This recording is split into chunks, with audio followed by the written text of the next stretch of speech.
Sir Peter Jackson. Honestly, it's an honor to speak with you, sir. It's really cool that you're here. I want to start with you by asking how you got involved with Colossal to begin with, and why this specific project with the Giant Moa was one that you wanted to get involved directly and not just as an investor. Well, I got introduced to Colossal through Mike Doherty, who's a filmmaker who made Krampus down here in New Zealand in our studios about 7 or 8 years ago, and he and I became friends during that period, and so he's been working with Colossal for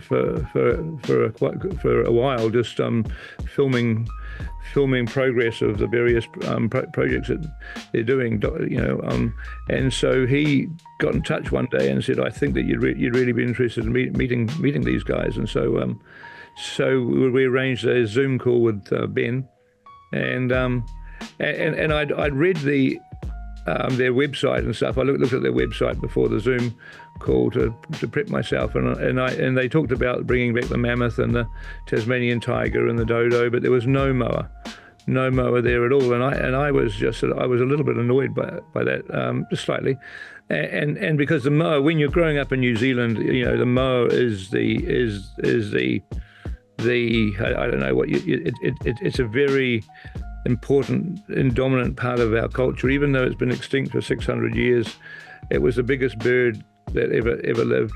It's not a dinosaur in the sense that it's that long ago. It was it lived here when humans were here, and so it's always been one of those romantic ideas that the moa could come back one day. So we said to Ben on that first call that we'll invest. Fran and I, my partner, Fran and I said that we'll invest in the company so long as you spend our money on the moa, and that was the deal, really. That's wonderful to hear. Kyle, coming to you next. I feel like Peter kind of acknowledged why the moa specifically, but I guess you could speak more on that as an archaeologist yourself. What makes these birds, the giant moa specifically, among all the possible extinct species, important to bring back here today? Well, that's, Peter sort of alluded to it as well. It's one of the biggest questions we have. And my interest is there's two threads. Modern tribal members living today descend from the people that were likely responsible in hindsight for its extinction. And so understanding those dynamics as to how our culture evolved and how we developed the way that we view endangered species or the protection of ecological items and things is of huge interest for our tribal story. Archaeologically, there's still a lot of questions. We have a set of hypotheses, as do the paleontologists, as to some of the dynamics of this thing, as the way it interacted with our biota here in New Zealand and with the forests and things. And so de-extincting it and being able to observe it and interact with it on occasion is going to largely help with that research for sure. Amazing. Ben, it's wonderful to see your reactions as these answers are coming in, because you're just beaming. It seems like you're so excited. It's awesome. Like this project is, so obviously I can't play favorites at Colossal, or I'll have like a species team. Like, I don't know what they'll do to my office. And so can't have a favorite. I can't play favorites, but one of the things that's so unique about this is, it's that we've always worked with, large museums, scientific institutes, and also indigenous people, right? But it's always been a different collaborator. They'll do this little piece of the project. They'll support us here. We work very closely with, a handful of different indigenous tribes on the dire wolf, and they gave us kind of their cultural backgrounds and histories, but we've never worked exactly in this manner, right? And so, the Naitahu Research Center is the leader. We've entered into an MOU. We've never done that with any other project. We recognize that they are the cultural and spiritual, owners of this land and of these species, right? And in the Tonga and their sacred species. And so, what's been interesting is, their willingness to invite us in and let us take part in helping return these incredible species has actually afforded us something that's unique that we've never had before, which is it's afforded us this time and energy where we've partaken in different ceremonies and in different tribal traditions where, it just gives an additional layer, right? So you can look at the ecology of an animal, you can look at the impact, you can look at the cultural significance, you can look at the importance to different indigenous people groups that may have existed with an animal like the mammoth or others. But with this partnership and the way it's come about, we treat the Ngaitahu Research Center almost as like our board of directors for this project. And it's really afforded our team to get so much deeper, right? So we go and have, multi-day sessions, just understanding the culture and the biodiversity and the history. And that's not something that we've gotten that level of cultural immersion in any other project. So this project has this extra layer to it that's just truly unique for Colossal, at least. And it's truly special.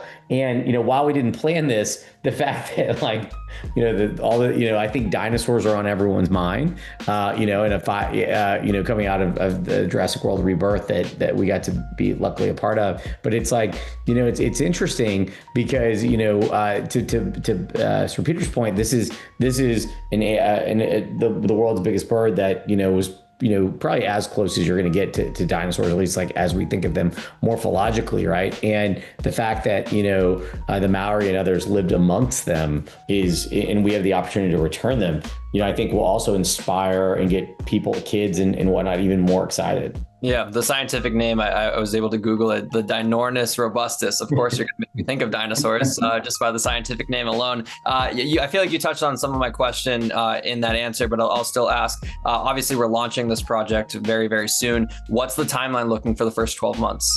So everyone, that's much better question. Everyone's just like, when am I going to see a moa? And so we started sampling. So a couple things. We've already started sampling. We started sampling last October. Peter's got and Fran have a collection of 300 to 400 moa bones that we sampled. We've also started sampling at Canterbury Museum. So we've already started sampling, and we're already doing sequencing, right? Which is great. We've also built right now, kind of like the dire wolf, it's believed that the tinamou is the closest living relative. That may be, but it is closely also genetically divergent from emu. And so we are doing much deeper analysis than I think anyone's ever done. So we'll figure out exactly where it falls phylogenetically on the tree. But we have built a telomere to telomere level reference genome of the tinamou, which no one had ever done before. And we actually have a breeding colony of tinamous that we're studying and using for research purposes, right? Because that could be the surrogate. Where we've also created primordial germ cells already in emu, which is a huge step. No one's ever done that. So we're already in the process. The next year for us looks at finishing out the computational analysis, doing the sequencing. And our goal, while we're focusing on the restoration of the South Island Giant Moa, as Peter always talks about, there's 9 species of Moa, and we want to build reference genomes for all, and we want to build as many genomes as possible because we learned so much about population genomics, bottlenecks, migration patterns from all of these genetics, right? And so I think the next year is a lot of sampling, a lot of computational analysis of its closest living relatives, and then probably towards the end of 2020, mid 2026, we'll start the editing process where we'll start engineering the Moa. Awesome. And I feel like this next question is kind of looking a little bit further down the line, but still I want to ask it, and this can be answered by anyone here, honestly. When you reintroduce a species like this, or start to reintroduce a species like this, when it comes to kind of like the ecosphere, I don't know the exact science words put upon it. I know that there's an extinct predator for the giant moa called the Hast eagle, I believe. Is that something like... Again, this is coming from someone who does film and TV reporting, so I'm not sure how educated I am on the subject, but do you need to reintroduce a predator like that in order to keep the balance, or will the giant moa be able to exist in this world today without necessarily a predator on hand? Well, Liam, my ancestors were the original predator for these things, predominantly. we won't be volunteering an interest in feasting on these things anytime soon. However, should there need to be biocontrols in place for an overpopulated thing, we'll be there to help. The Poakai, the giant eagle, is another one of those icons that fascinates the hell out of us. Now you're going to need an aviary on the scale of Jurassic Park 3 to even begin that conversation. Yeah, the giant eagle, the Haast eagle also attacked humans, and it lived at a time where there were no pets. There were nobody had cats and dogs, and so God knows it would be an appalling thing, I think, to have a Haast eagle back again now, because it would prey on everybody's cats and dogs, and it would just be not good for Colossal's PR, I don't think. People are scared. People are scared of things like saber-tooth tigers, but I think it's things like the Haast eagle that would keep me up at night. Yeah, but the thing that just to emphasise is there's no immediate intention to release the moa into the wild. I mean, because New Zealand of today is very different to how it was 600 years ago. I mean, there's roads, there's cars, there's vehicles, there's cities, however, on the other hand, most of the vegetation, or all the vegetation at the moa had in its diet, because it was a herbivore, that exists still here. So the idea is to build large ecological preserves, which are fenced in, but the plants and everything else that the moa existed on is there. So I think for the initial first few decades, it's going to be keeping them kind of fenced in, as it were, and growing a population and studying them and looking at them, and then whether there's a decision to release them into the wild one day, that's I think a decision outside of our lifetime, I suspect.